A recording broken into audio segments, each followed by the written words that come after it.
Finally, after a month of protests, Maricela Escobedo thought she had won.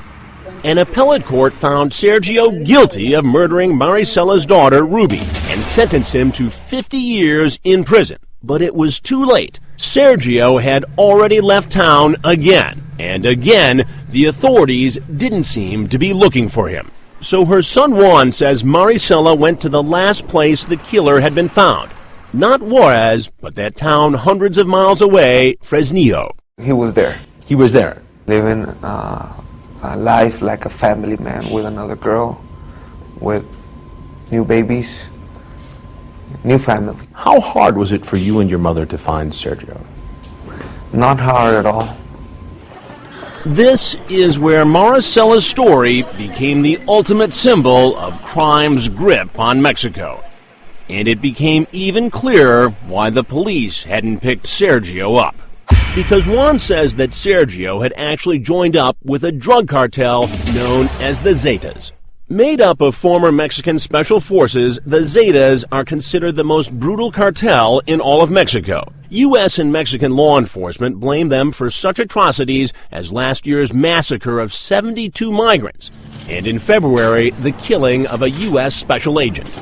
And why wouldn't the police be interested in going after one of the Zetas? This man, carefully hiding his face, can provide some answers. For decades, he was a police commander. But listen to what he has to say about just how close some police are to the drug business. The narcos can buy anyone. They pay off the police, the customs, the immigration officials.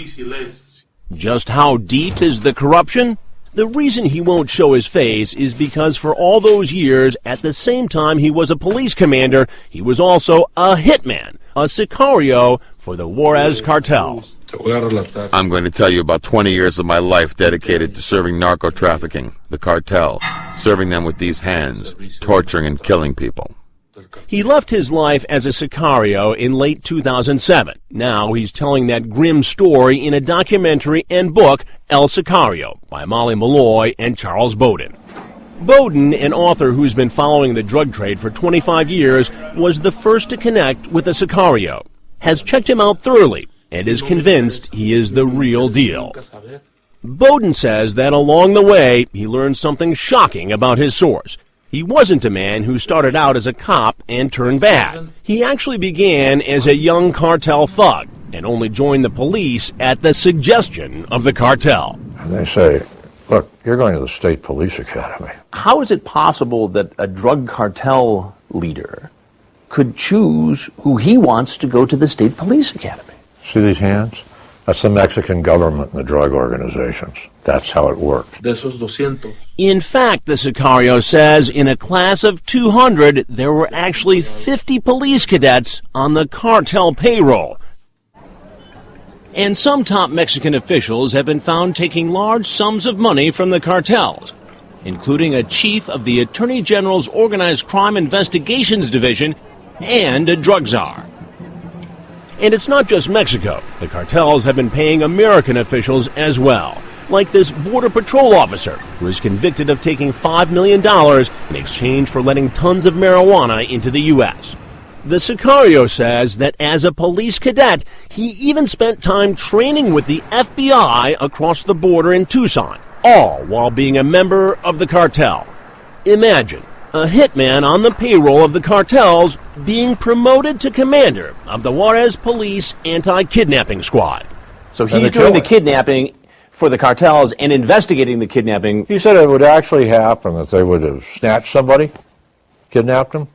Then he'd get back to the office and his phone would ring and it would be the family reporting that one of their loved ones was missing. And he's the guy who took the person. How is that possible? How does that go on? In a country of poverty, drugs are an enormous business, and everybody wants a piece of it. The government wants a piece of it, the police want a piece of it, the army wants a piece of it, and everybody gets a piece of it. The sicario says his team cruised the streets in a squad car, waiting for the right moment to kidnap their quarry. Then, the day of a kidnapping, we'd order the police chief to call a meeting for all personnel. The message is, clear the streets. We're going to work. their victims were usually people who owed money to the cartel. but he'd also procure women for the boss. He'd use this pitch that was part temptation, part menace.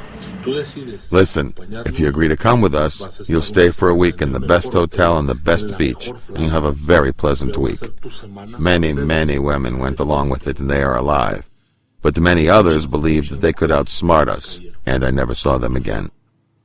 The Sicario believes he killed hundreds in an environment where it was difficult to distinguish between the good guys and the bad guys. Which may explain why Maricela was having so much trouble trying to bring Sergio Barraza to justice. She knew she was up against some very powerful and very dangerous people. It may also explain what was about to happen to her.